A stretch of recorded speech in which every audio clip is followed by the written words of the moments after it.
नमस्कार विद्यार्थी मित्रांनो. मी तुम्हाला शॉर्टकट ट्रिक्सनं गणित सांगणार आहे. दोन गणित मी तुम्हाला समजून सांगणार आणि एक गणित तुम्ही सोडवायचं आहे. म्हणजे 3 नंबरचं गणित तुम्ही सोडवायचं आहे. चला तर मग एक एक गणित आपण शिकूया.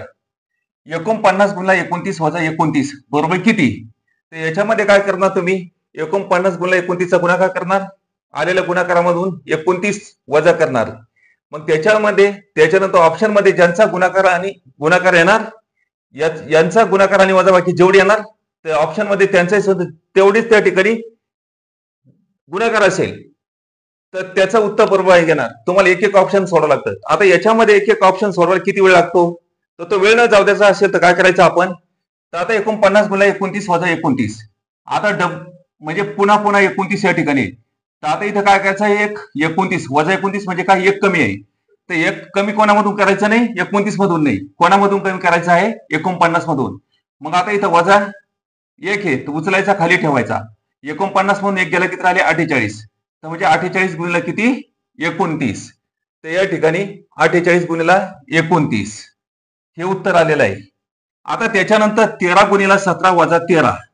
आता 13 13 डबल आलेली इथं. तर आता वजा 13 म्हणजे एक कमी आहे. म्हणजे एक 13 कमी आहे. तर आता याच्यामध्ये काय? याचा अर्थ काय? 13 हा 17 वेळेस आहे. पण त्याच्यामध्ये एक 13 कमी असल्यामुळे किती वेळेस होईल? 16 वेळेस होईल. तर तो वजा कशामधून करायचा? 17 मधून. तर मग आता 13 गुणिला काय करायचं? 17 मधून केला किती राहिले? 16. तर बरोबर या ठिकाणी 13 गुणिला 16 हे उत्तर आहे. तर 3 नंबरचा पर्याय बरोबर आहे, 13 गुणिला 16. तर विद्यार्थी मित्रांनो आपण काय करायचंय? तर 3 नंबरचं गणित दिलेलं आहे ते आपण सोडवायचं आहे. म्हणजे 41 गुणिला 50 वजा 50 बरोबर किती?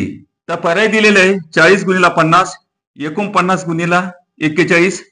3 नंबरचा पर्याय 0. 4 नंबर 40 गुणिला 49. या ठिकाणी जो पर्याय बरोबर येईल त्याचं उत्तर आपण कमेंट बॉक्समध्ये टाकायचं आहे. तर या ठिकाणी आज थांबूया. भेटूया नेक्स्ट व्हिडिओमध्ये. धन्यवाद.